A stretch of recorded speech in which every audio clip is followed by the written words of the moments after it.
ever, been scrolling online and seen those headlines about big government document releases, the ones that promise like total Oh, transparency? yeah, the ones that are supposed to finally reveal everything. Exactly. But then when the files actually drop, they often seem to deliver. Well, kind of the opposite, right? Lots of black ink, maybe more questions than answers. Right. You can feel like you get less clarity, not more. Well, today we're diving deep into exactly that kind of situation. We're focusing on a set of records that just keeps generating buzz, so many questions, and yeah, a lot of fervent conspiracy theories, especially because of all the high profile names rumored to be involved. We're talking, of course, about the Jeffrey Epstein files. Welcome to the Daily Scope, your shortcut to being well informed.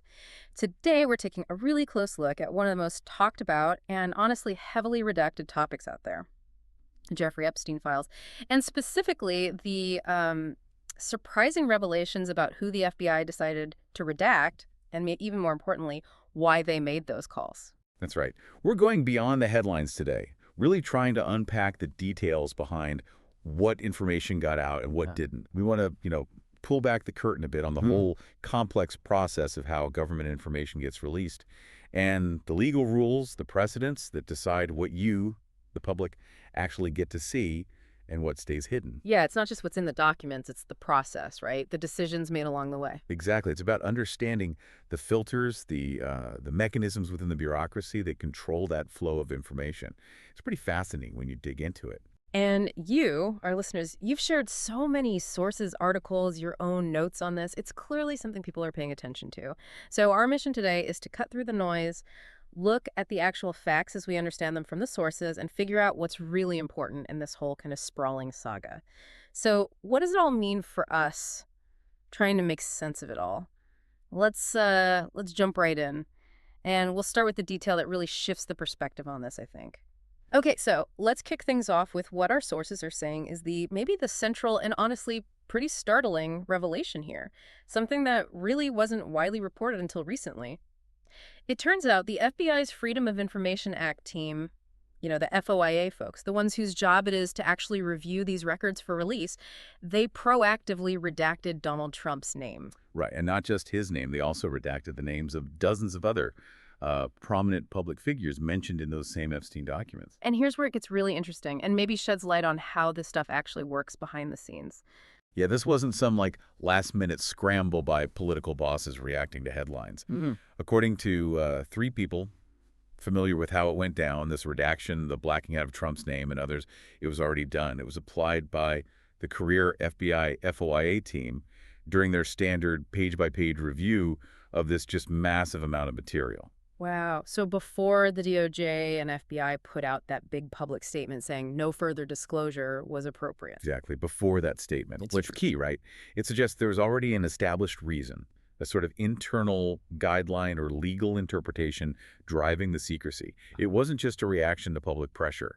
It was a decision based on their standard operating procedures. That's a huge distinction. Policy, not reaction. Precisely. It shows the filters are applied way before anything hits the public eye. Okay, so to really get the weight of that, we probably need a quick refresher on the whole Epstein saga itself. It's been going on for years, lots of twists, lots of frustration, endless speculation. Yeah, it's a complicated history. Think back to 2008. That's when Epstein managed to avoid those federal sex trafficking charges, remember?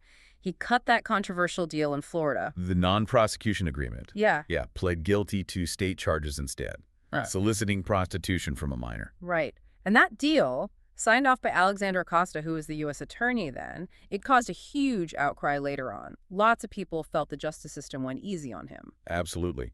That 2008 deal was a major flashpoint. Then you fast forward about a decade to July 2019, and this was largely thanks to that incredible investigation by the Miami Herald. They just wouldn't let it go, brought intense new scrutiny, really questioned that original probe, Yeah, their reporting was relentless. and it led to Epstein finally being indicted on federal charges, sex trafficking of minors. The pressure was immense. But then, just a month later, August 2019. Right. He died by suicide in his jail cell, according to the official reports, while waiting for that federal trial. And that, his death in custody, that's what really blew this whole thing wide open. Turned it from a big case into a national obsession. Exactly. All the questions, the rumors about powerful connections, and then suddenly, no trial. It just created this vacuum. And Well, conspiracy theories rushed in. And the calls for transparency, for declassification, especially from Trump supporters, just got incredibly loud after that. Yeah, that public fervor really set the stage. Any kind of withholding, even if it was legally sound, was just bound to look suspicious to a lot of people. And that intense public interest, all that suspicion, it lined up perfectly with political promises, didn't it? Creating these sky-high expectations for total transparency. Oh, completely. I mean, we heard it during the 2020 campaign. Donald Trump himself, president at the time, publicly promised to declassify Epstein's stuff if he won re-election. It wasn't subtle. It was a direct pledge, aimed right at his base, who were demanding answers, convinced something was being hidden. And it wasn't just him. Other big names were echoing that sentiment. Right. Pam Bondi, she was advising Trump then, later nominated for Attorney General. She was very vocal, went on Fox News, said things like, if people on that report are still fighting to keep their names private, they have no legal basis to do so unless they're a child, a victim, or a cooperating defendant, setting a really high bar there. Yeah, that's pretty definitive language. And then Kash Patel, who was the FBI director at the time, he kind of doubled down on it during his confirmation hearing. Told the Senate he'd make sure the American public knows the full weight of what happened. So you had these high-ranking officials making these really strong public commitments. The expectation for transparency on the Epstein files was just through the roof. Absolutely enormous pressure. Okay, so with all that buildup, all those promises, you can just imagine the anticipation for the actual transparency event. February 27th, right? At the White House. Yeah, a big publicized event. Pam Bondi rolls out what the Justice Department called the first phase of the Epstein files release. And it wasn't some quiet document dump online. No, it was a show. A media event. They invited specific people, right? Like Jack Posobiec, other figures from the right. Yeah, influencers, commentators known for pushing certain narratives. And they handed out actual binders, labeled the Epstein files, and get this, the most transparent administration in history. Seriously. Wow, subtle. Right. Bondi suggested these declassified documents, maybe 200 pages, would have all this new stuff about Epstein, his network. The stage was set for some bombshells. But, and this is a big but, Yeah. the reality didn't quite match the hype, did it? Not even close. It was mostly a bust, wasn't it? Yeah, pretty much. Those documents Bondi called declassified, the ones with pages from Epstein's Black Book. The contact list everyone was obsessed with. Right. Well, that stuff had mostly been released before, like 4 years earlier, during Ghislaine Maxwell's trial. So Trump's name, Melania's name, other family members, that was already public from the Maxwell trial. Correct. It was in that already public version of the Black Book. So despite all the fanfare, the fancy binders, the claims of new transparency, it was largely old news, stuff you could already find if you looked. Man, so the reaction from Trump supporters must have been intense. Oh, absolutely. They were irate. Felt totally misled, betrayed even. And Bondi herself, she couldn't have been happy. Reportedly furious, fired off this angry letter to FBI Director Patel, basically demanding to know where the rest of the documents were, the thousands of pages she'd asked for about the investigation, the indictment. She wanted answers, accountability. It looked like a huge failure to deliver. Definitely. It just completely fizzled. It really makes you wonder, were you following this closely back then? What did you think when that declassification happened and then it turned out to be mostly rehashed stuff? Let us know in the comments. It felt like such an anticlimax. Yeah, that public anger and Bondi demanding answers, it basically forced the FBI's hand, didn't it? Yeah. Shifted the focus right onto their internal process. So what happened next? Patel had to respond somehow. He did. Our sources say he directed this just massive, unprecedented effort inside the Bureau. Pulled in FBI special agents from New York, from D.C. Pulled them off other cases? Presumably. Sent them to join the regular FOIA staff down at the Central Records Complex in Virginia. It wasn't just a couple of extra hands. It was like a full mobilization. A full mobilization. How big are we talking? Reviewing documents sounds tedious, but this sounds huge. Oh, it was described as a Herculean task. What? Truly massive scale. These agents, hundreds of them, maybe up to 1,000 FBI people involved, according to one letter from Senator Durbin. 1,000 people, just for Epstein files. Yep. And their job was to find and review every single Epstein-related document the FBI had collected over almost 20 years. 20 years. That's unbelievable. What kind of stuff? Everything. Secret grand jury testimony, prosecutors' case files, all the FBI's own internal investigative notes, tens of thousands, maybe over 100,000 documents in total. They were apparently pulling all-nighters, working around the clock, just wading through this mountain of paper and digital files. Imagine trying to sort through that, figure out what's privileged, what's classified, what's relevant, all under this intense spotlight. That is just an insane amount of pressure and work. You'd almost expect some, I don't know, friction inside the FBI itself, like career staff versus political directives. And it seems there was exactly that. The sources mention pushback from senior officials in the FBI's Record Information Dissemination Section, RD, they call it. Okay. That's the office that handles FOIA and sensitive releases. All right. Okay. Their section chief, Michael Seidel, a guy who'd been at the FBI for like 14 years, he apparently raised concerns about some of the directives coming down. He pushed back. What happened? Well, according to the sources, Director Patel ended up blaming Seidel directly for that initial fumble, the failure to get Bondi the file she wanted, which led to that whole embarrassing rollout. So Seidel took the fall. It looks like it. The pressure got so intense that just a couple of months before the final no further disclosure statement, Seidel was basically given a choice. Retire immediately or get fired. Seriously. Yep. He chose to retire, Mm. left the FBI quietly. It's a rare glimpse, really, into the kind of intense pressure and internal conflict that happens when politics hits bureaucracy, especially over sensitive information. Shows the high stakes for the career people caught in the middle. Okay, so you've got this massive team, maybe 1,000 people, working under immense pressure, sorting through decades of documents. What rules were they actually follow to decide what to release and what to black out? It wasn't just release everything, clearly. No, absolutely not. Their main guide, the legal foundation for all this, was the Freedom of Information Act, right? FOIA. FOIA. Congress set up FOIA with this kind of dual purpose. On one side, yeah, transparency, the public's right to know what the government is up to. But on the other side, it recognizes the government does need to protect certain things. Like national security, ongoing investigation. Exactly. So FOIA has 9 specific exemptions. These are the legal categories of information the government can withhold. Things like classified secrets, info that could interfere with law enforcement, internal agency discussions, and crucially for this story, information that would be an unwarranted invasion of personal privacy. Personal privacy. That seems key here. And these FOIA rules, they're not just for when a reporter files a request, right?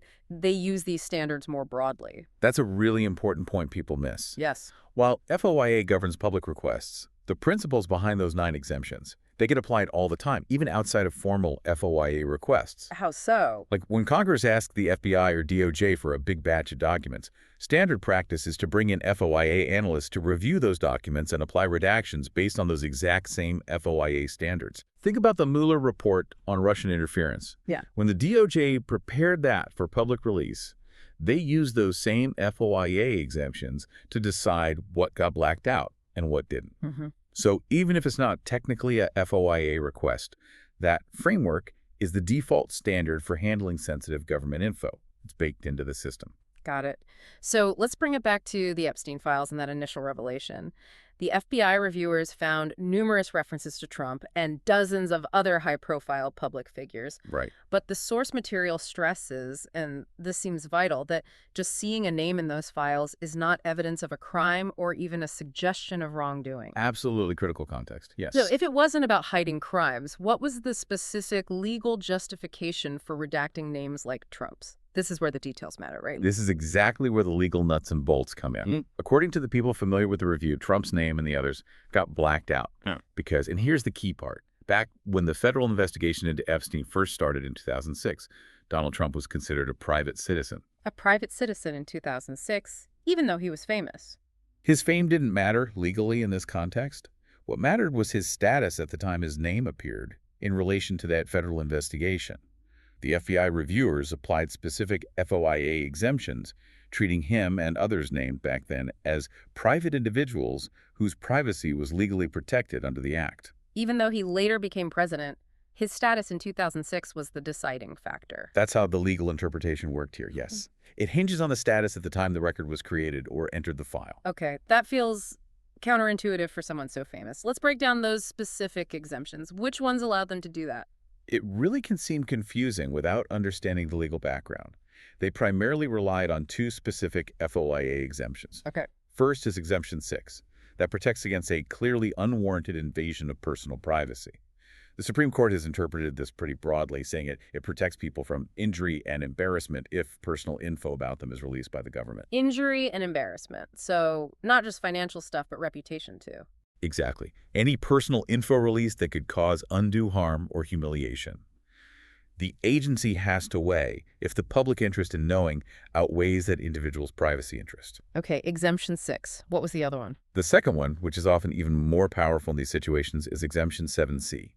This one deals specifically with personal information in law enforcement records. Ah, okay. Law enforcement records. Right. It protects that info if releasing it could reasonably be expected to constitute an unwarranted invasion of personal privacy. And the Department of Justice guidance on this is really explicit. They say the very mention of an individual's name in a law enforcement file will engender comment and speculation and carries a stigmatizing connotation. Wow. So just being mentioned in an FBI file is seen as potentially harmful, even if you did nothing wrong. That's the rationale, yes. Yeah. Even if you're just a witness or a contact or completely peripheral, the mere association with a law enforcement file is considered potentially damaging to your reputation, potentially stigmatizing. So 7C provides a very strong shield for names in those kinds of records. That is a powerful shield. So if you're listening and thinking, wait, they redacted the name of a guy who became president using privacy rules? You're probably not alone. It feels weird. But you're saying this isn't some weird one-off, this is standard practice. Absolutely. It might seem surprising, but it's a very well-established legal precedent. Government agencies use these privacy exemptions all the time to withhold names, even for very public, sometimes notorious figures. Like who? Any examples? Well, the source gives a pretty stark one. Years ago, someone filed a FOIA request for FBI records on Khalid Sheikh Mohammed. The 9/11 mastermind. Right. The FBI denied the request, citing his privacy under these exemptions. They said they'd need a signed privacy waiver from him. Get out. They cited KSM's privacy. Yep. Shows how consistently they apply these rules, regardless of who the person is. Okay, that's something. Any other examples closer to this case? Sure. Back in 2016, someone requested FBI files on Donald Trump himself, but specifically from before his presidential campaign. The FBI used these same two exemptions, 6 and 7C, to give what's called a GLOMAR response. Basically, they wouldn't even confirm or deny if such records existed, to protect his privacy as a private citizen back then. So they wouldn't even say if they had files. Right. It took a lawsuit, which cleverly refocused the request on his businesses instead of him personally, to finally get around that privacy claim and get some info released. Interesting workaround. And even more recently, with the Mueller report, the DOJ initially used these same exceptions to black out Donald Trump Jr.'s name. His son. Yeah, arguing for his privacy. Yeah. Now, that name did get unredacted later after another lawsuit, but the point is the initial instinct and legal justification for the DOJ was to withhold it based on these privacy rules. It shows the consistency. So the bar for releasing names, especially under 7C for law enforcement files, is really high. Extremely high. Exemption 6 requires that balancing test, public interest versus privacy. But with 7C, because of that inherent stigma of being in a law enforcement file, the bar is much higher. The DOJ view, and a lot of case law backs this up, is that names of private individuals in law enforcement files should not be released unless it's absolutely necessary to expose actual government misconduct. Government misconduct, not just general public curiosity. Exactly. There's a key court ruling from the D.C. Circuit back in 1991 that basically said, unless there's compelling evidence the agency, like the FBI, did something illegal and you need the names of private people in their files to prove it, there's essentially no significant public interest in just knowing the names. That is an incredibly high standard. So applying that here, unless releasing Trump's name or any other private citizen mentioned in 2006 would somehow directly prove the FBI messed up the Epstein investigation itself. Then under that precedent, the name stays redacted. Because just knowing the name doesn't, in the eyes of the law, significantly help the public understand how the government operated or failed. Precisely. It might satisfy curiosity, but it doesn't meet that high legal bar for overcoming 7C privacy in law enforcement files. That really clarifies the legal thinking, even if it feels unsatisfying to some. It brings up a big question for you listening. When should public interest override privacy, especially for people who become famous later? Should their status in the past dictate forever, or does their later fame change the equation? We'd genuinely love to hear your take in the comments. And that legal backdrop brings us right up to the fallout, the reaction to how this all played out recently. So the FBI finishes this huge review, applies the redactions based on FOIA. Sends the files to Pam Bondi. Right. And then media reports surfaced, citing sources close to the administration saying Bondi actually went to the White House in May and briefed President Trump, told him his name was in those files they reviewed. So the top levels knew what was in there and what was being redacted. It seems so. Yeah. Then came July 8th. The DOJ and FBI put out that joint statement. The one saying no further disclosure. Exactly. They acknowledged the massive amount of data, over 300 gigs, but then said, despite laboring to provide maximum information, they determined no further disclosure would be appropriate or warranted. And they mentioned court seals too, right? Implying some of it was out of their hands anyway. Correct. They cited court-ordered sealing as another factor limiting release. Okay, so after all the hype, all the promises from Bondi and Patel about full weight and maximum information, that was the conclusion. How did that go down? Predictably, it ignited a firestorm online. Trump's supporters, who'd been expecting this massive expose, were absolutely furious, felt completely betrayed. Accusations of a cover-up. Immediately. All over social media, forums. The anger wasn't just at the FBI or Bondi, but even directed at Trump himself for not delivering. And it wasn't just random people online, right? Bigger voices weighed in. Oh, yeah. Joe Rogan, huge platform. He went right after them. Accused the administration of trying to gaslight people over the Epstein files. That really amplified the sense of betrayal, the idea that info was being deliberately hidden regardless of the legal explanations. So how did Trump respond to his own base being angry? He went on Truth Social, his platform, and basically tried to deflect. Started blaming Democrats for the fake Epstein scandal, trying to shift the narrative away from his administration's role or the lack of full declassification. Classic political damage control. Right. Okay, so after digging through all this, the redactions, the FOIA rules, the political promises, the backlash, let's get to the bottom line. Yeah. Realistically, what are the chances we ever see these redacted names, like Trump's, actually revealed from these specific FBI files? What's next? Well, based on everything we've discussed, the FBI's internal process, the reliance on those FOIA exemptions, the really strong legal precedents, especially for 7C, the chances are incredibly slim. Like really slim. The source material used a pretty vivid phrase. Chances are greater than aliens resurrecting JFK. Okay, point taken. Highly improbable. Yeah. That legal bar, proving government misconduct just to get a name released from a law enforcement file, it's just almost impossible to meet in most cases. The system is built to protect that information unless there's an extraordinary reason directly tied to government operations. But surely there have to be some circumstances, even if unlikely, where these names could come out eventually. Are there any paths left at all? There are a couple of theoretical pathways, yes. They're just not easy or quick. Okay, like what? Well, the most direct way is if the person whose name is redacted simply agrees to let it out. Trump or anyone else whose name is blacked out could sign a privacy waiver. They could just say, yeah, release my name. Essentially, yes. The privacy protection is for them. If they waive it, the government loses its main legal reason under Exemption 6 and 7C to withhold it. But, given the politics and potential implications. People rarely volunteer for that kind of scrutiny. Exactly. Waivers like that are pretty rare in high-profile sensitive cases. Okay, so waivers are unlikely. What's the other possibility? The other one is just time. It relates to the nature of privacy rights. Generally speaking, under FOIA, personal privacy rights significantly diminish or disappear entirely after a person dies. So after Trump and everyone else named in these files eventually passes away? The main legal argument for keeping their names redacted based on personal privacy would weaken considerably or vanish. That could theoretically open the door for those names to be unredacted someday in the future because the privacy interest the law protects wouldn't really exist anymore in the same way. So it might come out eventually, just not anytime soon? That seems to be the most likely scenario based on the law. Until then, given the precedents and the official stance, those redactions are probably staying put, which for some just deepens the mystery, and for others it confirms the legal process, however frustrating, is being followed. What's really striking here when you step back from just the names is this constant tension in our system, this push and pull between the public's desire for absolute transparency from the government and the individual's right to privacy, especially when law enforcement records are involved. Yeah, that balancing act. Exactly. And this whole saga really forces us to grapple with that question. When does public curiosity about a name cross the line? When is it actually justified by a real need to understand how the government works versus just wanting to know who was mentioned? It's not always an easy line to draw. That's a really important thought, goes way beyond just Epstein. And it leads to a final question for you, listening right now.